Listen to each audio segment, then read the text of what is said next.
On vous a appris que partager vos rêves est la première étape pour les réaliser. C'est un mensonge dangereux qui a détruit plus d'ambition que n'importe quel échec. Dans notre culture de l'exposition permanente, le silence est devenu un acte de rébellion, un acte de puissance. La plupart des gens parlent de ce qu'ils vont faire. Les hommes qui réussissent, eux, le font. Et ensuite, seulement, ils parlent, s'ils en ont envie. Cette vidéo va vous révéler pourquoi votre silence est votre plus grand atout stratégique. Nous allons identifier avec une précision chirurgicale les types de personnes qui, consciemment ou non, sont des poisons pour vos ambitions. Ce que je vais partager avec vous est un principe contre-intuitif, un secret gardé par les hommes d'action, les stratèges, les bâtisseurs. Ce n'est pas une simple astuce de productivité, c'est un changement de paradigme. Dites-moi dans les commentaires, avez-vous déjà senti votre énergie se vider après avoir partagé un projet qui vous tenait à cœur? Le monde moderne est un théâtre d'intention. Les réseaux sociaux sont des scènes où chacun annonce la pièce qu'il va jouer. Mais les applaudissements arrivent avant même que le rideau ne se lève. C'est le piège de la validation prématurée. En partageant votre objectif, votre cerveau reçoit une dose de dopamine, une récompense sociale. C'est une satisfaction bon marché qui imite le sentiment d'accomplissement. Le problème, cette satisfaction diminue votre faim. Elle réduit la tension interne nécessaire pour passer à l'action. Vous avez l'impression d'avoir déjà progressé, alors que vous n'avez fait que parler. C'est comme un ballon de baudruche. Votre ambition est gonflée à bloc, pleine d'énergie potentielle. Chaque fois que vous en parlez à la mauvaise personne, c'est une petite fuite. L'air s'échappe, l'enthousiasme diminue, la pression interne retombe. À la fin, il ne reste qu'une enveloppe de caoutchouc vide et sans vie. Le stoïcien moderne comprend cette psychologie. Il sait que l'énergie est une ressource finie et précieuse. Il la protège, il la canalise non pas dans les mots, mais dans l'action disciplinée. Le premier adversaire de votre ambition est souvent déguisé en ami. C'est le sceptique chronique. Vous connaissez cet archétype. C'est la personne à qui vous présentez une graine et qui, au lieu de voir le chêne potentiel, ne voit que les 1000 raisons pour lesquelles elle ne germera jamais. Le marché est saturé. Tu n'as pas l'expérience. C'est trop risqué. Chaque phrase est une pelletée de terre froide sur votre jeune pouce. Le sceptique ne le fait pas toujours par méchanceté. Souvent, il projette ses propres peurs, ses propres limites sur votre projet. Il rationalise son inaction en invalidant votre action.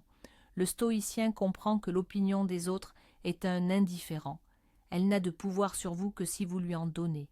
Partager votre objectif avec un sceptique, c'est donner les clés de votre forteresse mentale à quelqu'un qui n'a aucune intention de la défendre. C'est une erreur de débutant. L'homme supérieur, lui, construit ses murs en silence. Le deuxième profil est plus subtil, et donc plus dangereux. C'est le juge moral. Cette personne n'attaque pas la faisabilité de votre projet, mais sa légitimité. Pourquoi vouloir plus d'argent? Ce n'est pas ça le bonheur. Tu veux monter cette entreprise, mais penses-tu à ton impact écologique? Tu devrais plutôt te concentrer sur ta famille. Le juge moral opère depuis une position de supériorité supposée. Il utilise des valeurs universelles pour critiquer votre ambition personnelle. En réalité, il s'agit souvent d'une forme sophistiquée de jalousie ou d'incompréhension. Il cherche à vous faire douter non pas de vos capacités, mais de vos motivations profondes. C'est une attaque psychologique qui vise les fondations de votre volonté. Lui répondre, c'est déjà perdre. Vous n'avez pas à justifier votre ambition à qui que ce soit. Votre pourquoi vous appartient. Le protéger du jugement extérieur est un acte fondamental d'autodiscipline et de respect de soi. L'action est la seule justification dont vous avez besoin. Voici un personnage que l'on rencontre partout, l'enthousiaste passif. À première vue, il semble être un allié. Vous lui parlez de votre projet et il explose de positivité. C'est génial, incroyable, tu vas tout déchirer. Il vous couvre de compliments et de superlatifs. Le piège, son soutien est aussi large que peu profond. C'est un feu de paille, il vous donne une énorme dose de validation, cette fameuse dopamine bon marché dont nous parlions. Vous quittez la conversation en vous sentant comme un héros. Mais cette énergie est artificielle. Elle se dissipe aussi vite qu'elle est venue. vous laissant avec moins de motivation réelle qu'avant. L'enthousiaste passif est un vampire énergétique positif. Il se nourrit de l'excitation des débuts, mais disparaît dès que les premières difficultés apparaissent. Le véritable soutien n'est pas bruyant, il est calme, constant et se manifeste par des actions, pas par des exclamations. Méfiez-vous de l'euphorie facile. La route du succès est un marathon, pas un sprint sous les confettis. Analysons maintenant une figure plus sombre, le compétiteur déguisé. Il se présente comme un ami, un collègue, un partenaire. Il écoute vos plans avec une attention particulière. Il pose des questions précises, non par intérêt, mais pour recueillir des informations. Votre ambition est une menace pour son ego. Votre succès potentiel met en lumière ses propres stagnations. En partageant vos stratégies, vous lui donnez une carte de votre territoire. Il peut alors faire deux choses, soit vous copier et essayer de vous devancer, soit utiliser ces informations pour saboter subtilement vos efforts. Il pourra oublier de vous transmettre une information cruciale ou semer le doute dans l'esprit de personnes clés. Le stoïcisme nous enseigne la prudence et la conscience de la nature humaine. Fais confiance mais vérifie est un adage populaire. Le stoïcien dirait plutôt fais confiance à ton propre jugement et à tes propres actions. Rends-toi indépendant de la loyauté des autres. Vos plans sont des informations stratégiques. Ne les divulguez pas sur le champ de bataille.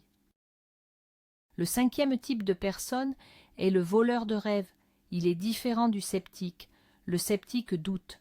Le voleur de rêves, lui, méprise. Votre ambition est une insulte à sa propre médiocrité.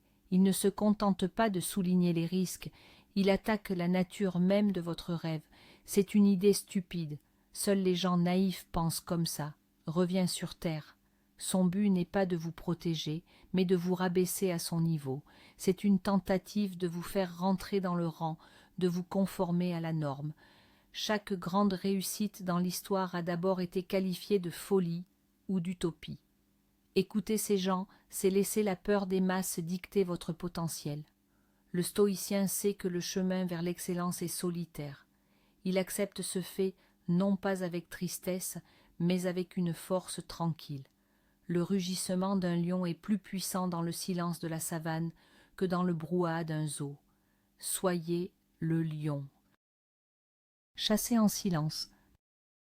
Un autre profil toxique est le minimiseur. Cette personne ne critique pas directement, mais elle réduit systématiquement la portée de votre ambition.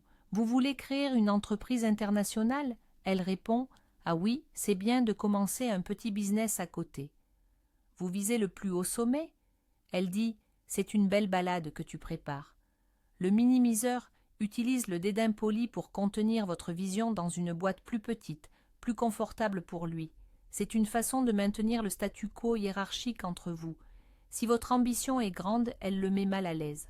En la réduisant, il se rassure sur sa propre position. Accepter cette minimisation, c'est commencer à douter de sa propre vision. Vous commencez à penser « peut-être que je vois trop grand ». Non, l'homme de valeur ne laisse personne d'autre définir l'échelle de ses ambitions. Votre vision est votre domaine souverain. Protégez ses frontières avec la plus grande vigilance.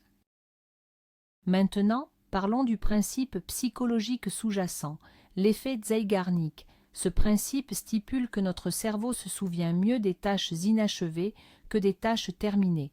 Lorsque vous gardez un objectif pour vous, il reste une tâche inachevée dans votre esprit. Il crée une tension cognitive. Cette tension est une source de motivation puissante. Elle vous pousse à agir pour la résoudre, c'est-à-dire pour atteindre l'objectif. Quand vous parlez de votre objectif, vous libérez une partie de cette tension. La validation sociale que vous recevez agit comme une fausse fermeture. Votre cerveau est trompé. Il pense que le travail est déjà en partie accompli. La motivation intrinsèque diminue. Le silence, au contraire, maintient cette tension créatrice. Il transforme votre ambition en une obsession productive. C'est un moteur interne qui tourne constamment, alimenté par le désir de clôture. Le stoïcien est un maître de sa propre psychologie. Il utilise ces mécanismes à son avantage au lieu d'en être la victime. La parole crée une obligation sociale. Une fois que vous avez annoncé votre intention de courir un marathon, vous n'êtes plus seulement redevable envers vous-même, mais aussi envers ceux qui vous ont entendu. Cela peut sembler être une bonne chose, un engagement public. Mais c'est une arme à double tranchant. Cette pression externe peut devenir une source d'anxiété. Vous n'agissez plus par désir interne, mais par peur du jugement si vous échouez. L'échec devient alors public, et donc plus douloureux. La véritable discipline ne vient pas de la peur du regard des autres, elle vient de l'intérieur. C'est un contrat que vous passez avec vous-même. Le stoïcien agit selon ses propres valeurs, pas pour impressionner une galerie. En gardant le silence, vous vous donnez la liberté d'ajuster votre cap, de pivoter et même d'échouer en privé. L'échec privé est une leçon, l'échec public est une humiliation. Choisissez d'apprendre, pas d'être humilié. Considérez vos objectifs comme un projet en recherche et développement. Aucune entreprise technologique sérieuse ne dévoile ses produits des années à l'avance. Elle travaille dans le secret, elle protège sa propriété intellectuelle, elle peaufine, teste, améliore loin des regards indiscrets. Pourquoi ? Parce que l'idée est fragile à ses débuts. Elle a besoin d'être nourrie, protégée, renforcée avant d'être exposée au marché, c'est-à-dire à la critique et à la concurrence. Vos ambitions personnelles sont votre propriété intellectuelle la plus précieuse. Les exposer trop tôt, c'est inviter la critique avant que le projet ne soit assez robuste pour y résister. C'est risquer que l'idée soit volée ou déformée. Travaillez en mode furtif. Devenez l'ingénieur de votre propre vie. Construisez dans le garage, pas sur la place publique. Le lancement se fera quand le produit sera non seulement viable, mais excellent. Et ce lancement, ce sera votre succès visible par tous. Il y a une distinction stoïcienne cruciale, la différence entre le plan et l'action. Parler, c'est rester dans le monde des plans, des idées, du potentiel. C'est un monde confortable, sans risque. Agir, c'est entrer dans l'arène, c'est se confronter à la réalité, à la friction, à la difficulté. Beaucoup de gens sont amoureux de leurs plans, ils passent leur vie à les polir, à en parler, à les redessiner, mais ils ne construisent jamais rien. Le stoïcien méprise cette attitude. Pour lui, un plan n'a de valeur que s'il mène à l'action. Marc Aurèle ne passait pas son temps à parler de comment être un bon empereur. Il s'efforçait de l'être chaque jour face à la peste, la guerre et les trahisons. En gardant vos objectifs pour vous, vous court-circuitez la tentation de vous complaire dans le plan. Le silence vous force à vous confronter à la seule question qui compte. Qu'est-ce que je fais maintenant pour avancer ? C'est le passage de l'architecte au maçon, et ce sont les maçons qui bâtissent les empires.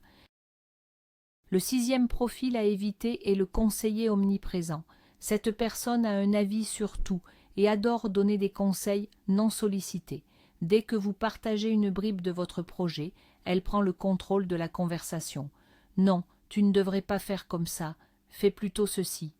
J'ai lu un article qui dit que elle inonde votre vision avec ses propres idées, ses propres stratégies, jusqu'à ce que votre plan initial soit méconnaissable. Le danger est que, face à tant d'assurance, vous pouvez commencer à douter de votre propre intuition.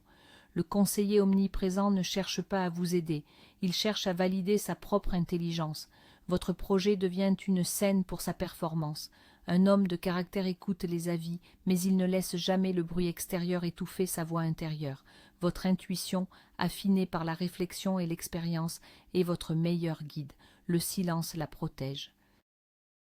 Il crée un espace mental où votre propre stratégie peut mûrir sans interférence. Le silence cultive le mystère, et le mystère est une forme de pouvoir social. Dans un monde où tout le monde étale sa vie, celui qui est discret devient fascinant. On ne sait pas exactement ce qu'il prépare, mais on sent qu'il avance. Ses actions parlent pour lui. Quand il obtient un résultat, cela semble sortir de nulle part, ce qui amplifie l'impact. Les gens disent « je ne l'ai pas vu venir ». C'est précisément le but. Pensez à un prédateur dans la nature. Il ne crie pas son intention de chasser. Il observe, il approche en silence et il frappe avec une efficacité maximale. Soyez ce prédateur dans la poursuite de vos objectifs. Laissez les autres faire du bruit. Votre silence est intimidant. Il communique la confiance en soi. Il dit au monde « Je n'ai pas besoin de votre approbation pour avancer. Mes résultats seront ma seule déclaration. Et ça, c'est une posture de force tranquille, une caractéristique de l'homme alpha authentique, pas de celui qui a besoin de crier pour se sentir puissant. Parlons de l'énergie. Votre énergie mentale et émotionnelle est votre capital le plus précieux. Chaque interaction sociale est une transaction énergétique. Certaines vous rechargent, d'autres vous drainent. Expliquer, justifier, défendre vos objectifs face aux sceptiques, aux juges ou aux conseillers est une dépense énergétique colossale. C'est une énergie qui n'est pas investie dans l'action, dans la résolution de problèmes, dans la construction. Imaginez que vous avez 100 unités d'énergie par jour. Voulez-vous en dépenser 30 à débattre de la pertinence de votre projet ou voulez-vous investir ces 100 unités à le faire avancer? Le choix est stratégique. Le stoïcien est un gestionnaire d'énergie impitoyable. Il élimine tout ce qui est superflu et les opinions non constructives des autres sont superflues. En gardant le silence, vous préservez votre capital énergétique pour ce qui compte vraiment, le travail, l'arène, la victoire. La parole fige l'idée.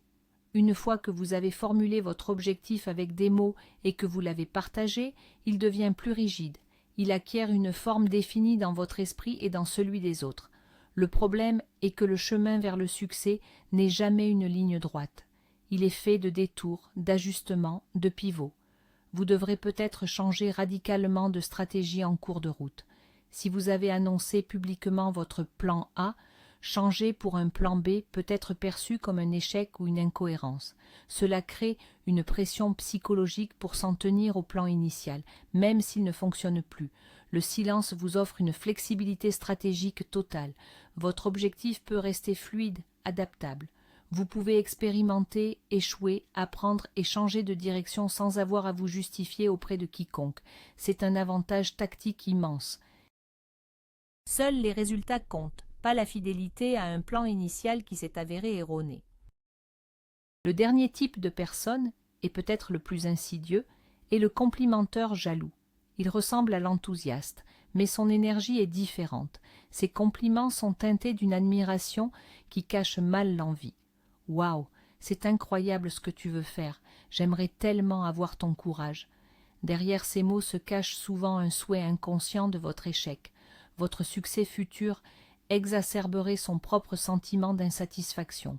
Ce type de personne peut vous donner une fausse sensation de soutien tout en plantant de minuscules graines de doute ou en épiant vos faiblesses. La jalousie est une émotion humaine puissante et destructrice. L'exposer à la vue de tous, c'est comme agiter un chiffon rouge devant un taureau. Le stoïcisme nous apprend à être conscient des passions humaines sans en être affecté. La meilleure façon de gérer la jalousie potentielle est de ne pas l'alimenter. Avancez discrètement. Votre succès, une fois atteint, sera un fait accompli bien plus difficile à attaquer par la jalousie que ne l'est un simple projet. Alors, à qui parler? La réponse stoïcienne est à presque personne. Mais il y a des exceptions. Vous pouvez partager des aspects de vos plans avec un mentor. Un vrai mentor est quelqu'un qui a déjà parcouru le chemin, qui a l'expérience et qui a votre meilleur intérêt à cœur. Sa critique sera constructive, pas destructive. Il ne jugera pas votre ambition, il vous aidera à affiner votre stratégie.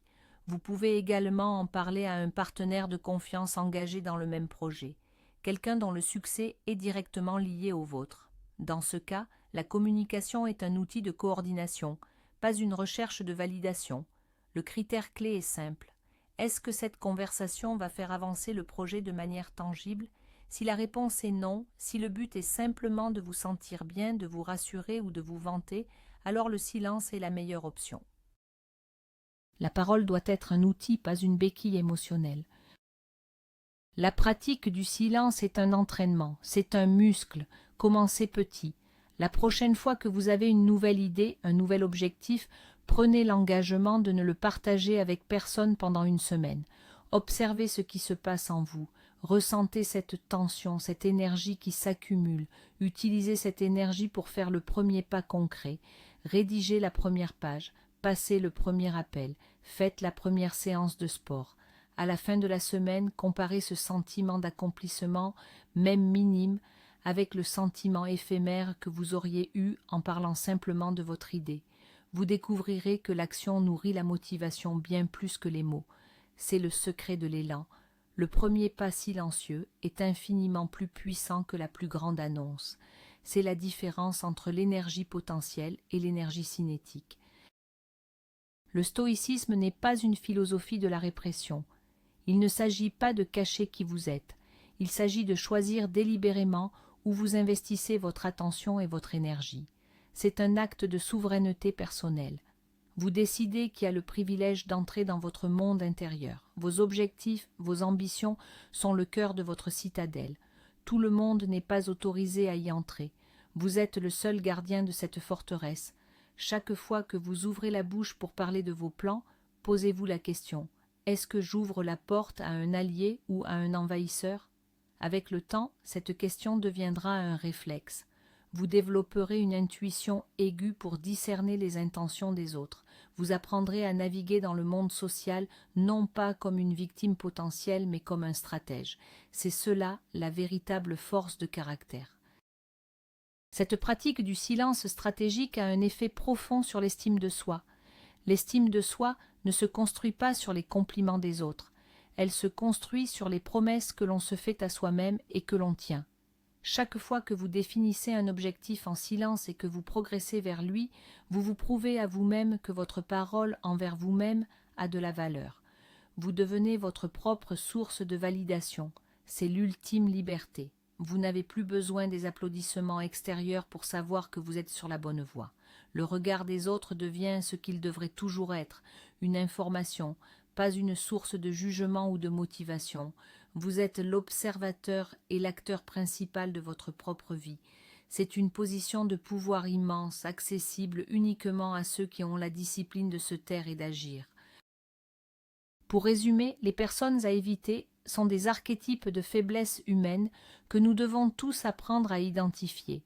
Le sceptique qui projette ses peurs, le juge qui impose sa morale, l'enthousiaste qui offre un soutien vide, le compétiteur qui voit en vous un rival, le voleur de rêves qui méprise l'ambition, le minimiseur qui rabaisse votre vision, et le conseiller qui veut prendre le contrôle. Ces personnes ne sont pas nécessairement mauvaises, elles sont simplement de mauvais confidents pour vos ambitions naissantes. Elles représentent le bruit du monde. Le stoïcien apprend à filtrer ce bruit pour n'entendre que le signal, la voix de sa propre raison, de sa propre discipline et de sa propre volonté. Le silence n'est pas un but en soi, c'est l'espace que vous créez pour que l'action puisse s'épanouir. C'est la terre fertile dans laquelle les graines de vos ambitions peuvent germer, loin des vents violents et des pieds négligents. Nous arrivons à la fin de cette réflexion.